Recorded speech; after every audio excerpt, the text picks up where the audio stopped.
On December 17th, 1903, on a windswept beach in Kitty Hawk, North Carolina, two brothers stood next to a strange wooden contraption made of wood, wire, and fabric. The wind was howling at nearly 27 miles per hour, conditions most people would consider far too dangerous to fly in. But these two men weren't most people. They had spent 4 years chasing a dream that the smartest scientists, engineers, and inventors in the world had called impossible. And in the next 12 seconds, they were about to change human history forever. This is the story of Orville and Wilbur Wright, two brothers from Dayton, Ohio, who never finished college, who ran a small bicycle repair shop, and who somehow beat out millionaires, universities, and even the United States government in the race to conquer the sky. Let's start with something most people don't know. The Wright brothers were not the first people to try to fly, not even close. By the time Orville and Wilbur got interested in flight, people had been trying and dying for centuries. In the late 1800s, a German engineer named Otto Lilienthal had built gliders and made over 2,000 flights, becoming famous as the Flying Man. But in 1896, Lilienthal crashed one of his gliders and died from his injuries. His last words were reportedly, "Sacrifices must be made." That same year in Dayton, Ohio, Wilbur Wright read about Lilienthal's death in the newspaper. Something about it stuck with him. He and his younger brother Orville had always been tinkerers. As kids, they built and sold mechanical toys, and as adults, they ran a successful bicycle shop, building and repairing bikes for the people of Dayton. But Lilienthal's death sparked something in Wilbur. He started reading everything he could find about flight. Here's where things get interesting. Wilbur wrote a letter to the Smithsonian Institution in 1899, asking for any scientific papers they had on aeronautics. The Smithsonian sent him a stack of materials, and Wilbur and Orville devoured them. But here's the twist. Almost everything they read was wrong. Scientists at the time had published data on lift and wing design that simply didn't work in practice. Some of the most respected aviation experts in the world, men with fancy titles and government funding, had been publishing flawed calculations for years, and nobody had bothered to double-check them. This is actually the secret weapon the Wright brothers had that nobody else did. They didn't just read the science, they tested it themselves. And because they ran a bicycle shop, they already had something most other inventors didn't have: a deep practical understanding of balance, mechanics, and how things behave when they're in motion. Riding a bicycle requires constant small adjustments to stay upright. The Wright brothers realized that flying an airplane would be exactly the same. It wouldn't be about building something that flies itself perfectly. It would be about building something a pilot could control and balance, the same way you balance on a bike. This idea, that control was more important than raw power, was revolutionary. Almost every other inventor at the time was obsessed with one thing: building an engine powerful enough to get a machine off the ground. They figured if you had enough horsepower, the flying part would just sort of work itself out. The Wright brothers thought this was backwards. They believed the real problem wasn't power, it was control. After all, you can have the most powerful engine in the world, but if you can't steer, balance, and land your aircraft, you're going to crash.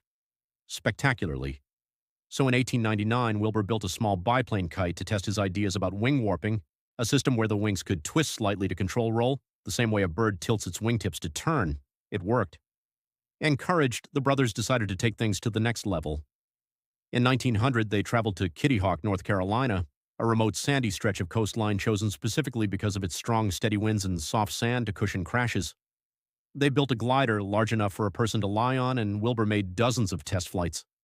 The glider didn't generate nearly as much lift as their calculations predicted, which was frustrating, but it also confirmed their suspicion that the official aerodynamic data they'd been given by the so-called experts was garbage. In 1901, they returned with a bigger glider. It performed even worse than the first one.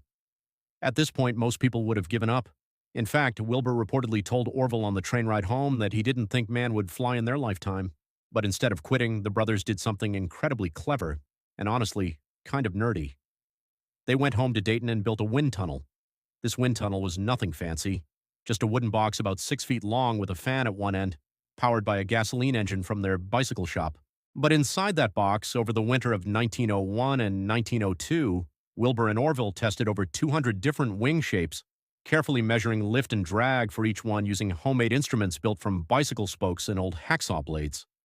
This was, in many ways, the first truly scientific aerodynamics research ever conducted. They weren't guessing anymore. They had actual data, better data than anyone else on Earth. Armed with this new information, they built a third glider in 1902, and this time it worked beautifully. They made nearly 1,000 successful glides that year, and Wilbur and Orville became, without exaggeration, the most experienced pilots in the history of the world. Nobody had ever spent more time in controlled flight than these two bicycle mechanics from Ohio. Now they just needed one more thing: power. The brothers needed an engine, lightweight but powerful enough to drive propellers and get their flying machine off the ground. So they wrote letters to engine manufacturers asking if anyone could build them a small gasoline engine producing at least 8 horsepower while weighing under 200 pounds. Every single company said no. Either it couldn't be done or they weren't interested in such a strange request. So naturally, the Wright brothers built their own engine. Working with their bicycle shop mechanic, Charlie Taylor, they designed and hand-built a 12-horsepower 4-cylinder engine in just 6 weeks with no formal training in engine design. They also had to design their own propellers, and here's something wild. At the time, propeller design was based mostly on ship propeller theory because nobody had ever designed an aircraft propeller before. The Wrights realized that an airplane propeller is essentially a rotating wing, and using the same aerodynamic data from their wind tunnel experiments, they designed propellers that were around 66% efficient, a number so good that it wasn't significantly improved upon for decades. By the fall of 1903, they had their flying machine ready, the Wright Flyer. A biplane with a wooden frame covered in muslin fabric, 2 propellers, and their custom-built engine. They shipped it to Kitty Hawk and set up camp on the dunes near a hill called Kill Devil Hills. The first attempt on December 14, 1903, ended in a minor crash. Wilbur, who had won a coin toss for the honor of the first flight, stalled the aircraft seconds after takeoff and damaged the front elevator. It took 2 days to make repairs. Then came December 17th. The wind was strong and cold, temperatures hovered around freezing, and the brothers' hands were numb. It was Orville's turn to fly. They set up a camera on a tripod, pointed at the end of the launching rail, and asked one of the men from a nearby life-saving station to snap the photo at the right moment, a photo that would become one of the most famous images in human history. At 10:35 in the morning, Orville released the restraining wire. The flyer moved down the rail, lifted off the ground, and flew. It wasn't graceful. The aircraft pitched up and down as Orville fought to control it. But it flew under its own power, with a person on board, for 12 seconds, covering about 120 feet. That's shorter than the wingspan of a modern Boeing 747, but it was real, sustained, powered-controlled flight, the first in human history. They made 3 more flights that day. The last one, piloted by Wilbur, covered 852 feet and stayed in the air for 59 seconds. Shortly after that flight landed, a gust of wind caught the flyer and damaged it beyond repair for that trip. It never flew again. But it didn't need to. The brothers had done what they came to do. Here's the part of the story that might surprise you most. Almost nobody believed them. The Wright brothers sent a telegram home announcing their success, and a local newspaper got the story so wrong it barely resembled what actually happened. For years afterward, many newspapers and even scientific journals were skeptical. Some publications continued to claim manned flight was impossible, even after the Wrights had flown for over half an hour at a time by 1905. The brothers, wary of having their ideas stolen before they could secure patents, became secretive, refusing to demonstrate their aircraft publicly. This secrecy actually backfired. It fueled public doubt for years. It wasn't until 1908, nearly 5 years after that first flight, when Wilbur flew in France and Orville flew for the U.S. Army back in the United States, both flights performed publicly in front of crowds and reporters, that the world finally accepted what these two brothers from a bicycle shop in Ohio had already known for half a decade: humans could fly. What's remarkable looking back isn't just that the Wright brothers succeeded, it's how they succeeded. They weren't the best funded. They weren't backed by a university or a government.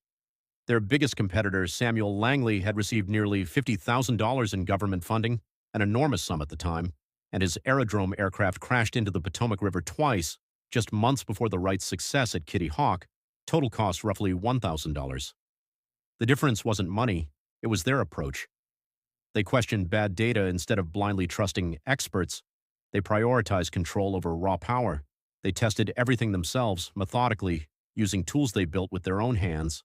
And when they hit a wall, like discovering there was no usable wing data or no engine light enough for their needs, they didn't wait for someone else to solve the problem. They solved it themselves. Two brothers, a bicycle shop, a beach in North Carolina, and 12 seconds that changed the world forever. That's the story of how flight was born. Not in a laboratory, not with a fortune, but with curiosity, persistence, and a refusal to accept impossible as an answer. If you found this interesting, make sure to follow for more deep dives into the stories behind the inventions that shaped our world.